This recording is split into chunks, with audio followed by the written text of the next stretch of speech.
Welcome to the Stories and Maker's Nest, the children's program from Leaside United Church and Rosedale United Church in Toronto. My name is Rebecca, and I'll be leading our program today. This week is the second week of Advent, and we will be talking about peace. For our craft activity today, you will need 2 white pieces of paper, a writing utensil, scissors, and a piece of string. It can be any type of string. It doesn't have to be the same as mine. You will also need your Read, Wonder, Listen Bible if you have one. If you don't worry, we'll be doing the story together.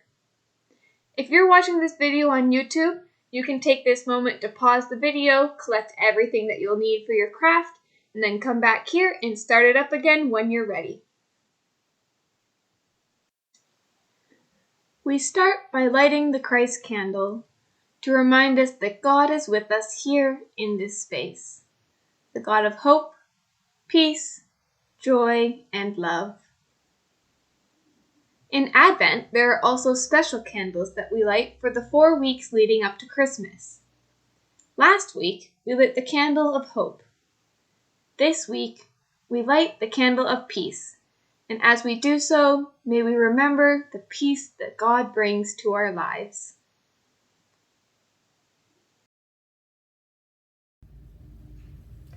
Now it's time for our gathering and centering prayer. This is a great time to just take a breath and get ready for the rest of our time together. So this prayer has some actions that go along with it and some words that we say every week. If you know the words, you can say them along with me, and if not, you can follow the actions with your body. Let's get started. Dear God, we thank you for today. We thank you for tomorrow. We thank you for our brains that help us think, our bodies that help us move, and our hearts that help us love. Amen. Last week was the first week of Advent, which is the 4 weeks that lead up to Christmas. In this time, we tell the stories that lead up to Jesus' birth.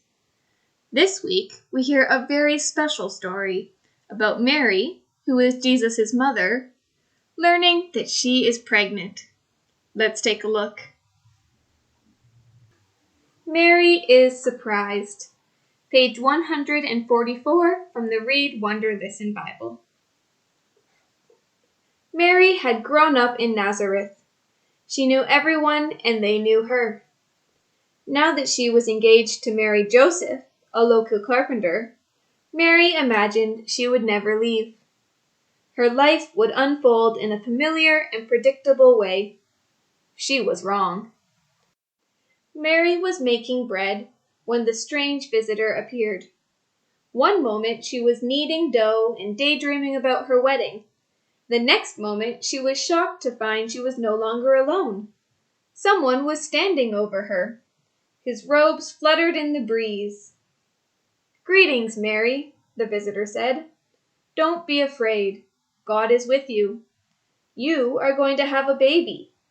You will name him Jesus, and he will have very special work to do. He will be a great man, a ruler in the line of King David. His kingdom will have no end." Mary could hardly think straight. A baby? How? When? Why me? What will the neighbors think? What will Joseph say?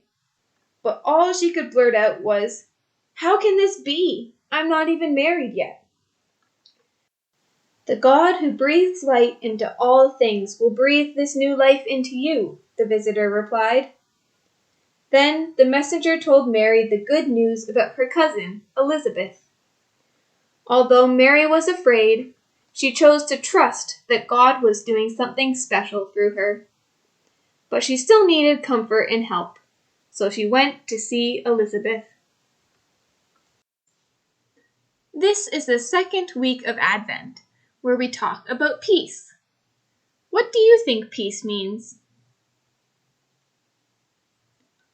often when we think of peace, we think about no fighting or everything being easy.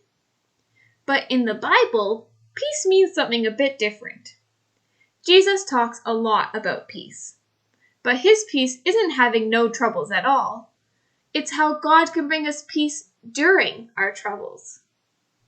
In our story, Mary was probably very scared. She was not expecting a baby and was probably worried about what her future would look like. But even though she was afraid, she found peace because she trusted in God. For our craft activity today, we're going to be making Christmas tree ornament doves. And we're doing this because doves are sometimes a symbol of peace in the Bible. So, to start, we need one piece of paper. And this is what we're going to draw our dove body on.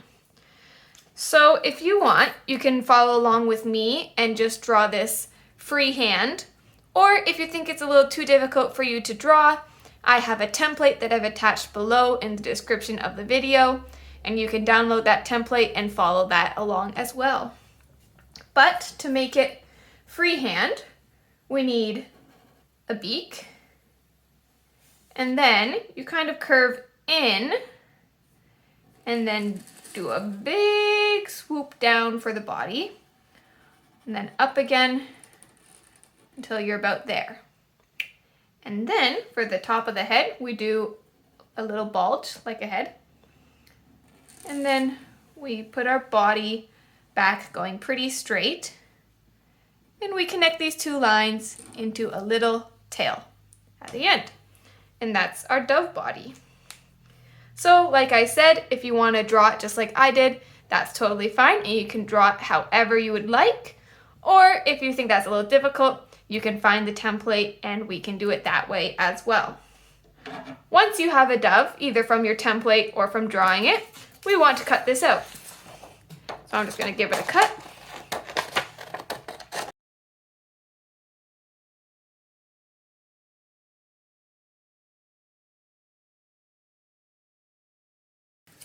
There we go. I've cut out my dove.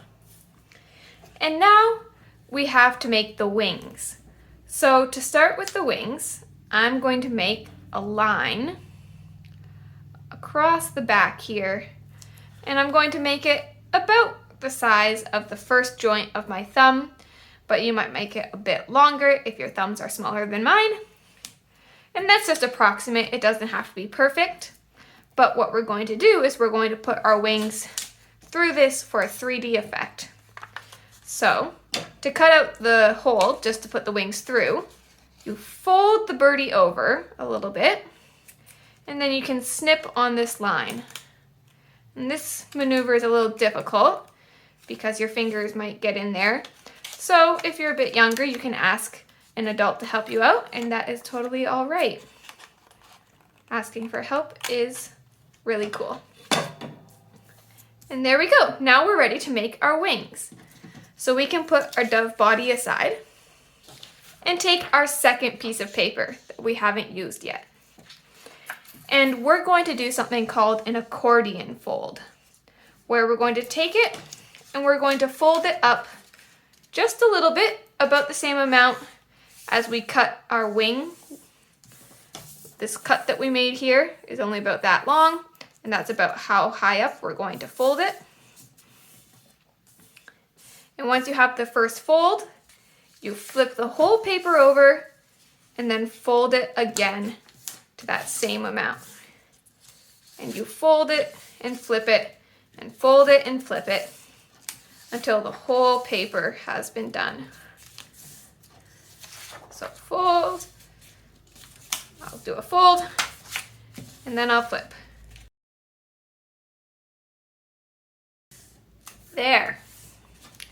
And once we have the entire thing folded up, we're going to keep it folded and take our dove body and slide it in there.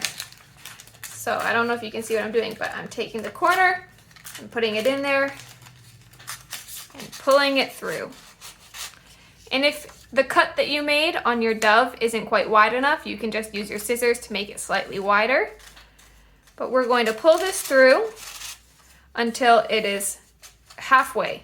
So half of it on this side of the dove, half on this side of the dove. And then we can pull open our wings. And the middle of the dove holds it so that it becomes like wings. And there's our dove. So now we're just doing finishing touches. So if you want to do any decoration on your dove, you can do that. I think I'm just going to put a little eye on mine. And then to finish up, I want to put a string on my dove's back so I can hang it in my Christmas tree. So if you have a hole punch, this would be a great time to use it to punch a hole. Or if you don't, then you can ask an adult to help you punch a hole using your scissors.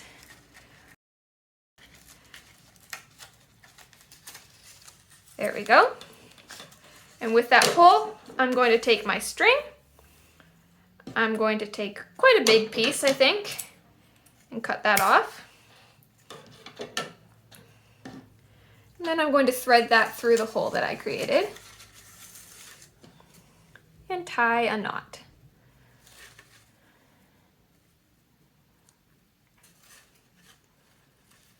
And there I have it. This is my dove Christmas tree ornament, and I'm going to hang this on my tree. And every time I look at it, I can be reminded of the peace that God can bring to our lives.